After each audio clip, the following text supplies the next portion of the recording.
In a serene village nestled among rolling hills, there lived a wise old Zen master named Hoshi.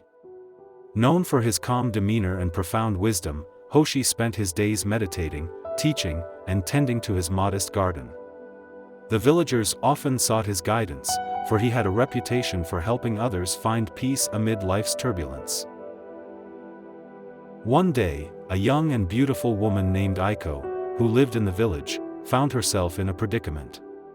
She had fallen in love with a traveling merchant who had promised to return and marry her but never did.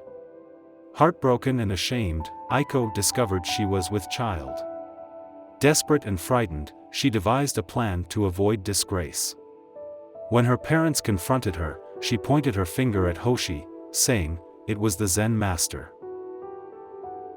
The news spread through the village like wildfire. The villagers, shocked and dismayed, confronted Hoshi. "How could you betray our trust?" they accused. But Hoshi, in his characteristic calmness, simply replied, "Is that so?" The once respected master became the subject of scorn and ridicule. No longer were his teachings sought, no longer was he welcomed in the village square. Despite the harsh words and cold shoulders, Hoshi continued his daily routines, tending to his garden and meditating in the morning sun. Months passed, and Aiko's child was born. Her parents, still enraged and shamed by the incident, demanded Hoshi take responsibility for the child. They carried the newborn to Hoshi's small hut, thrusting the infant into his arms.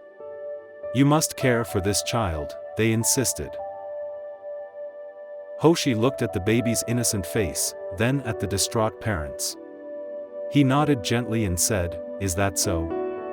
From that day forward, Hoshi took on the role of caretaker. He fed the child, sang lullabies, and rocked the baby to sleep. Though the nights were long and the work was tiring, Hoshi remained steadfast and serene.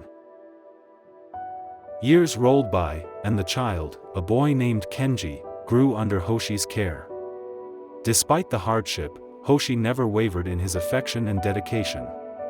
He taught Kenji to appreciate the beauty of nature, the joy of silence, and the strength found in inner peace.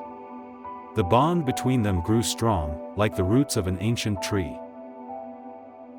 One spring morning, as cherry blossoms painted the sky with delicate pinks and whites, Aiko could no longer bear the burden of her lie.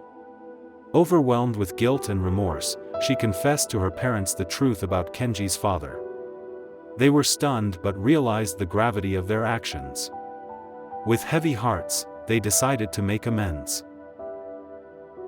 Aiko and her parents went to Hoshi's hut, where they found him and Kenji tending the garden. Bowing deeply, Aiko's father spoke, his voice trembling, "Master Hoshi, we wronged you gravely. Aiko has confessed the truth. You are not Kenji's father. Please forgive us." Hoshi paused, gazing at the child who had become like a son to him.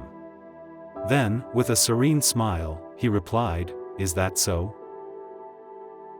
The villagers, upon learning the truth, were filled with regret for their harsh judgments. They sought Hoshi's forgiveness, humbled by his unwavering equanimity. Hoshi, however, held no resentment. He embraced each villager with the same warmth and acceptance he had shown Kenji. Kenji, now a young boy, chose to stay with Hoshi, who had become his true father in every sense.